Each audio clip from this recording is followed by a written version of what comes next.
பிரதோஷ காலத்தில் ஈசனை வழிபட்டால் கிடைக்கும் பலன்கள் என்னென்ன அப்படின்னு பார்க்கலாம். பிரதான தோஷங்களை நீக்குவதுதான் பிரதோஷ வழிபாட்டின் முக்கிய சிறப்பு.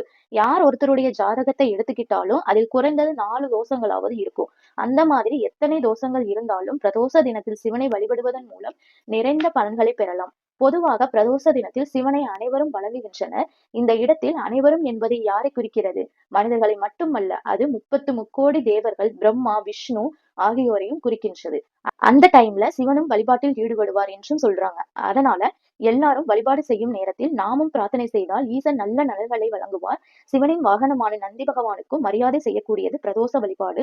4 வேதங்கள், 64 கலைகள் என அனைத்தையும் படிச்சு முடிச்சவர் நந்தீஸ்வரர். சிவனின் சந்தேகங்களுக்கு விளக்கமளிப்பவரும் நந்தி பகவானே என்றும் சொல்லுவாங்க.